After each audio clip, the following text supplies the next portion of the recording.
اب حاجی صاحب وہاں قربانی کرتا ہے حج کی، وہ حج کے شکرانے کی قربانی ہے جو حج کے ساتھ خاص ہے، اس کا یہاں سے کوئی لینا دینا نہیں۔ پھر حاجی صاحب کہتے ہیں کہ اس سال میری تو یہاں قربانی ہوئی تھی، آپ کے پاس آپ مکے میں مقیم ہو گئے اور آپ کے پاس ریال ہے اور اتنے ریال ہیں کہ آپ مکے میں مالدار ہیں، تو آپ گھر پر بھی مالدار تھے تو قربانی کرتے تھے، مکے میں مالدار ہو تو قربانی نہیں کرو گے؟ دو قربانی نہیں ہے، وہ حج کا شکرانہ ہے، وہ حج کے ساتھ خاص ہے، وہ تو کرنا ہی پڑے گا۔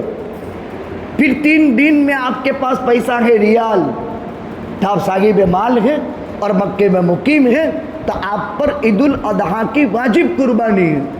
اب بعض حاجی صاحب زندگی بھر 2 قربانی کرتے ہیں، کیوں کہ میں نے حج میں 2 قربانی کی تھی اس لیے میں تو 2 قربانی کرتا ہوں، غلط ہے۔ وہ ایک تو قربانی حج کا شکرانہ تھا، وہ تو حج کے ساتھ خاص تھا، چاہے تو 200 یہاں کر لیکن اس اعتقاد کے ساتھ مت کر کہ وہ وہاں 2 کی تھی تو یہاں 2 کرتا ہوں۔ آدمی 10 بھی کر سکتا ہے، 20 بھی کر سکتا ہے، 50 بھی کر سکتا ہے، لیکن حج کا شکرانہ ایک حج کے ساتھ خاص ہے۔ پھر یہاں آ کر کے جو قربانی ہے، اب مالدار ہیں تو وہ وہاں بھی کر سکتے ہیں وہ قربانی عید الاضحیٰ کی، اور وہ قربانی یہاں بھی کر سکتے ہیں۔ آپ یہاں کسی کو حکم کر دیں آپ کی طرف سے وہ قربانی یہاں، البتہ حج کا شکرانہ مینا کی حدود ہی میں ادا کیا جائے گا، وہ ہندوستان یا کسی اور مقام پر نہیں کیا جا سکتا ہے۔ اس طرح کے مسائل ہیں وہ ہم علماء سے معلوم کر لیں۔ پھر اس کے بعد دوسرے دن اگر صحیح باقی ہے تو کر لی، اور پہنے ہوئے کپڑے میں حاجی آ گیا، پہنے ہوئے کپڑے میں بھی صحیح کر سکتے ہیں، اور اگر پہلے سے ہم نے کر لی ہے ایڈوانس میں تو وہ طواف کے ساتھ کی جاتی ہے، اس کی ترتیب مسائل کے اعتبار سے جان لیں۔ پھر دوسرے دن 3 شیطان کی رمی ہے، پھر تیسرے دن بھی 3 شیطان کی رمی ہے، اور اگر چوتھا دن مینا میں قیام ہے تو پھر رمی کر کے وہاں سے آنا پڑتا ہے، بس حج ہو گیا۔ بہت آسان ہے، اس میں کوئی مشکل نہیں، آپ کو پریکٹیکل بھی بتا دیا گیا ہے۔ اللہ سبحانہ و تعالیٰ سے دعا کرتے ہیں کہ اللہ سبحانہ و تعالیٰ ہمارا سفر حج آسان فرمائے، اللہ سبحانہ و تعالیٰ قبول فرمائے۔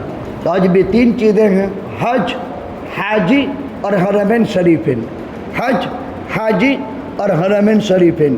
جب واپس لوٹیں گے یہ اعتقاد رکھنا چاہیے، یہ یقین رکھنا چاہیے کہ میں معصوم ہو گیا۔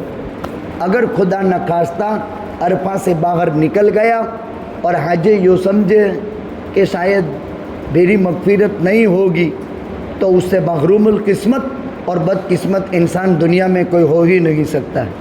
یہ اعتقاد رکھنا چاہیے کہ اب میں بخشا بخشایا اپنے گھر کی طرف لوٹتا ہوں، اور اللہ پاک اپنے اس مہمان کا اکرام مزید 40 دن تک کرتے ہیں کہ یہاں آ جانے کے بعد بھی 40 دن تک اس کی ہر دعا اللہ قبول فرماتے ہیں۔ اللہ سبحانہ و تعالیٰ کئی حسنی باتوں پر عمل کی توفیق عطا فرماوے۔ میں نے بہت مختصر انداز میں موٹی موٹی باتیں ذکر کی ہے، باقی اس کی باریکیاں ہم 3 دن کے حلقوں میں سنتے ہیں، اس لیے جماعتوں میں لے جا کر کے حج عملی طور پر سکھایا جاتا ہے اور پریکٹیکل کروایا جاتا ہے۔ آپ وہاں دیکھیں گے لوگ دیکھا دیکھی حج کرتے ہیں، اور دیکھا دیکھی حج ادا نہیں ہوتا ہے، حج سیکھ کر کے ادا ہوتا ہے۔ اللہ تعالیٰ ان علماء کرام کی اور دعوت کی مبارک محنت کے ذمہ دار ساتھیوں کی حج کے عنوان سے ان محنتوں کو بے انتہا قبول فرماوے، اور اس کے نتیجے میں پورے عالم میں خدا امن و سلامتی اور ہدایت کی ہوائیں چلائے۔ وآخر دعوانا الحمدللہ رب العالمین۔ بسم اللہ الرحمن الرحیم۔ اللہم لک الحمد حمدا کما یلیق بجلال عظمتک وعظیم سلطانک۔ اے اللہ، یہ تیرے مقدس گھر کے مہمان ہیں، تیرا کتنا بڑا احسان ہے، تو اپنے مقدس گھروں میں لے جا کر کے تربیت کرواتا ہے۔ یہ ایمان کی علامت ہے، یہ جذبات بڑے مبارک ہیں کہ فریضہ حج کو سیکھ کر ادا کیا جاتا ہے، جبکہ لاکھوں لوگ اے اللہ دیکھا دیکھی حج کرتے ہیں۔ اے اللہ، ان کی قربانیوں کو قبول فرما، ان کو دنیا آخرت میں بہتر بدلہ نصیب فرما۔ جتنے حجاج کرام اور حجیانی اپنے اپنے گھروں کو چھوڑ کر اس فریضے کو سیکھنے کے لیے تیرے راستے کے اندر مسجدوں میں اور گھروں میں قیام کر کے اس عمل کو سیکھ رہے ہیں، ان کی جان، مال، عزت، آبرو، ایمان، عمل میں برکت عطا فرما۔ سکھانے والے، انتظامات کرنے والے، دنیا آخرت کی بھلائیوں سے مالا مال فرما۔ اے اللہ، ان مقدس تیرے بندوں کی حاضری کے صدقے میں ہم سب کے لیے بھی بار بار بعافیت تیرے گھر کی حاضری مقدر فرما، ان کی دعاؤں میں ہمارا حصہ نصیب فرما۔ اے اللہ، نبی کریم صلی اللہ علیہ وسلم نے، صحابہ، صدیقین، شہداء نے حج کے عنوان سے جو خیر آپ سے مانگی ہے، اے اللہ ہم سوال کرتے ہیں عطا فرما۔ اے اللہ، تمام سہولتیں ہمارے حق میں مقدر فرما، قدم قدم نصرت فرما، قدم قدم مدد فرما، قدم قدم حفاظت فرما، سلامتی کے ساتھ ارکان حج کی ادائیگی آسان فرما، غنیمت کے ساتھ یہ سفر پورا فرما۔ یا رب صلی وسلم دائما ابدا علی حبیبک خیر الخلق کل